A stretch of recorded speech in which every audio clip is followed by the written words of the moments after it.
Welcome in to Vikings Film Room Week 6 versus the Falcons. Obviously a rough game for our boys. Oh, good God, what is that? The kick. It is no good. It missed wide to the left. Unbelievable. Well, rough in a different way. Let's get to it. Vikings' first offensive play of the game. Not a good one. Kirk Cousins throws an interception here, and it's a bad one. Vikings obviously wanted to get this game going with the big spark. Maybe they anticipated the guys didn't have too much energy, wanted to take a shot. And what they're going to do here is go with the Viper concept. The Viper concept is essentially a post and then a drag across the field. The Packers run this all the time. So we're going to have Adam Thielen running a deep post over the middle of the field. Justin Jefferson is going to run a drag route across. Irv Smith is going to motion across the formation and take it out to the sideline. Now, the way this play should work is we should be reading this safety right here. If that safety goes back if that safety comes up and plays the drag, we're going to take a shot over the top to Adam Thielen. If this safety goes back, then we're going to wait until Justin Jefferson crosses the field and we're going to take a look at this corner who becomes the read man. If this corner backs up, we're going to hit Irv Smith short. If that corner steps up to Irv Smith, we're going to hit Justin Jefferson in this big window. Again, the Packers love running this. They've killed the Vikings with this concept all the time, especially off play action. So let's take a look at what exactly Kirk does here. So the play starts out with a play action, as you would expect.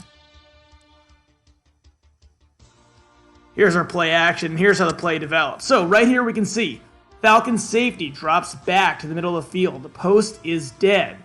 So what's going to happen is we're going to turn into this corner will become the read man. Kirk, though, under really no pressure, gets great protection from his offensive line, decides to force this ball into the first window, which really isn't here. Kirk should let this play develop, let Justin Jefferson get all the way across the field, especially with this protection. He tries to force it in, and this linebacker is right here to pick the ball off. A terrible way to start the game for the Vikings. Now taking a look at the Falcons' first touchdown. This is just an overall bad job by Cameron Dantzler. The Vikings come out in their standard two-deep look. We got Harrison Smith, Anthony Harris are going to be back as safeties. And we're going to have man underneath, which means Cam Dantzler is going to be locked up on Julio Jones. Now, what Cameron Dantzler has to do here is he has to maintain his outside leverage on Julio Jones, which he does not. Now, as this video starts playing, you'll see maybe there was a push-off, maybe not. But he has help over the inside. He does not have any help outside. So if you watch right here, he's doing a good job. He has outside leverage. His body is angled towards the inside of the field to force Julio Jones into Harrison Smith. But unfortunately, Julio Jones may be using a push-off, but even so, it's not an excuse. Gets Cameron Dantzler to lose his leverage, which leaves Julio Jones wide open with no help. As we take a look, there it is, loses his leverage, and touchdown to one of the best receivers in the league. Now we move to that critical 4th and goal play early in the game. This is a disaster play on almost all fronts, and it starts with a play call. This is not a good play call, and I'm going to show you why. This play is designed to have the offensive line block a zone scheme to their right, and Kyle Rudolph is supposed to come across the formation and take out the last man to the line of scrimmage to create a hole for Michael Boone. Unfortunately, this play never has a chance at the goal line because this outside linebacker, DN, is always going to come screaming at the running back. Now, this play could work, called on first down, and it has worked before early in the game, 1st and 10, 2nd and 6, because this linebacker has to be responsible for quarterback bootlegs or an outside zone coming back to him. But on the goal line, Kyle Rudolph is really never going to have a chance to make a play on this, and you'll see why. See that linebacker comes screaming right at the running back. Kyle Rudolph is not even close to getting him, and obviously Michael Boone has no chance. And what's even more frustrating about this is that Kirk Cousins doesn't get out of this play, and it's hard to imagine other quarterbacks in the league that are paid like Aaron Rodgers, Tom Brady, Drew Brees, running this play on the goal line. And what's more frustrating is that even if Kyle Rudolph makes this block, number 45 here is going to make the play anyway. They're outnumbered on the attack. And here he comes, wraparound backer, would have made that play anyway. This play was completely dead from the start. And there's really nothing that anyone could have done other than the coaches or Kirk Cousins getting out of that play as he should have.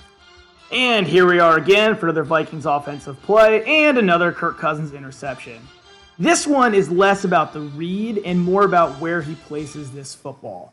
It's 3rd and 9 here. The Vikings are going to run essentially a sticks concept, a settle concept. They're going to have 2 guys settle exactly at the first down. So they're going to have Kyle Rudolph come right here, and Justin Jefferson is going to settle right there. And the read is going to be the linebacker in between them. Kirk Cousins makes the correct read, as you'll see as we clear the screen here. Kirk Cousins is going to make the right read, as we'll see the Kyle Rudolph and Justin Jefferson get to their route. The read man is going to be this linebacker right here, obviously. If he goes to his left, we're going to hit Justin Jefferson. If he goes to his right, we're going to hit Kyle Rudolph once he comes out of his break.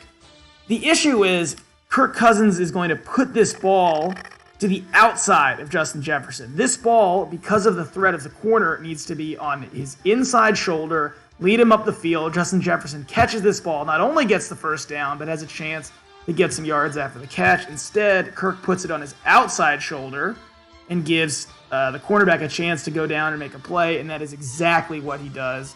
Makes a nice interception for the Falcons, and Kirk Cousins has 2 interceptions early in this game, and a little teaser, there's another one to come.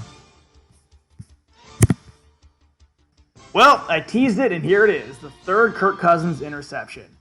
Another bad read by Kirk here. This time it's going to be a 4 verticals concept with these outside receivers running quick hitches, and the inside receivers are going to run verticals, which we'll draw in a sec.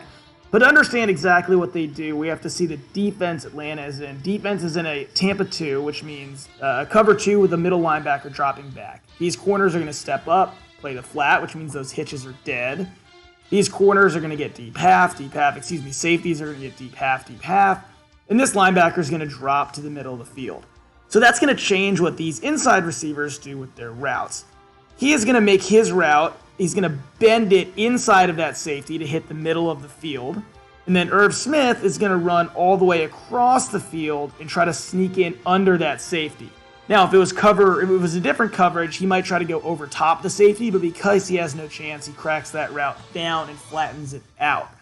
The read for Kirk then really becomes this linebacker. Which side does he go to? This Tampa 2 linebacker. And Kirk makes the wrong read here, forces it in, and I know that his arm gets hit and the ball doesn't go where he wants to, but you'll see it's the incorrect read anyway, so I don't feel all that bad for him.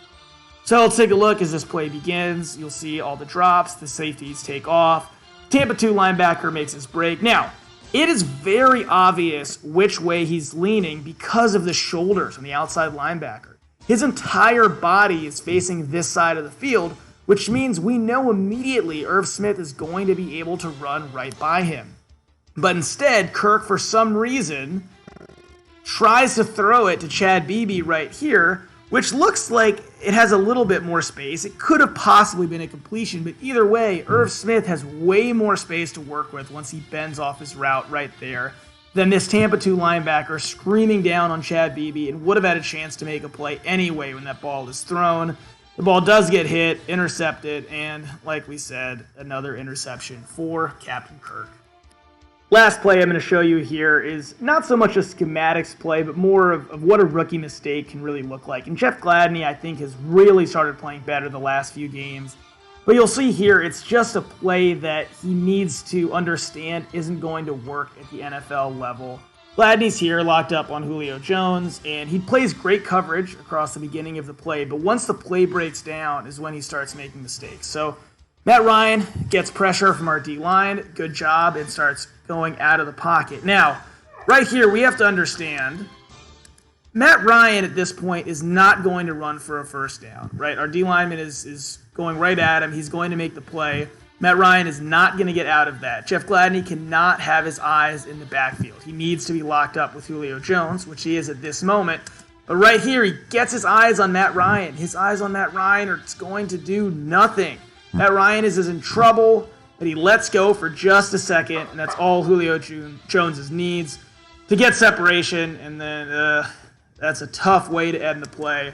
Tough way to end this film session, but unfortunately, coaches always say, The film's never as bad as you think it is during a bad game, and it's never as good as you think it is during a good game. Well, this film for the Vikings was as bad as I thought it could possibly be. Thank you for joining me. Hopefully there are some more highlights next week as we'll be back. This has been Vikings Film Room. See you next week.